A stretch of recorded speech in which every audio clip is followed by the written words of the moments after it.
বাজারে বহুল প্রচলিত ভিটামিন ই সমৃদ্ধ একটা ওষুধ, নাম তার ই ক্যাপ। এই ওষুধটা নিয়ে আপনারা অনেক বেশি জানতে চেয়েছেন যে কেন খাবো, কেন খাবো না, কতটুকু খাবো। আমি একদম শর্টকাটে বলার চেষ্টা করছি। প্রথমত, যারা অ্যালজাইমার্স ডিজিজে ভুগছেন, অর্থাৎ ভুলে যাওয়ার প্রবণতা রয়েছে, কিছুই মনে থাকতে চায় না, তাদের জন্য এই ওষুধটা ডেফিনেটলি কাজ করবে।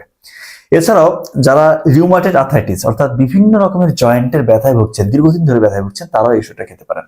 এছাড়াও স্কিন এবং হেয়ার, চুলের জন্য কিন্তু এই ওষুধটা খুব গুরুত্বপূর্ণ রোল প্লে করে। এবং সব থেকে বেশি রোল প্লে করে যেসব ছেলেদের স্পার্মের কাউন্ট এবং কোয়ালিটি অনেক কমে গিয়েছে এবং ওই ছেলের সমস্যার কারণে ওই দম্পতির বাচ্চা হচ্ছে না, অর্থাৎ মেইল ইনফার্টিলিটি, এই ছেলেরাও কিন্তু এই ওষুধটা খেতে পারেন।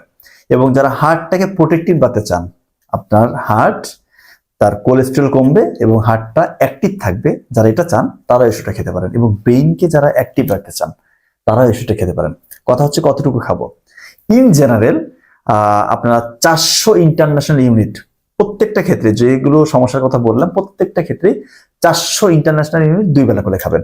এবং অবশ্যই গর্ভাবস্থায় এবং যেসব মায়েরা বাচ্চাকে বুকের দুধ খাওয়াচ্ছেন তারা এই ওষুধটা খাবেন না। তেমন কোনো সাইড এফেক্ট নেই, আপনারা খেতেই পারেন, যেহেতু এটা ভিটামিন ই সমৃদ্ধ একটা ওষুধ, অ্যান্টিঅক্সিডেন্ট। এটা আপনার সমস্যা থাকলেও খেতে পারেন, সমস্যা না থাকলেও খাওয়া যাবে, as a role of preventive role. আশা করছি বুঝতে পারছেন। ধন্যবাদ সবাইকে।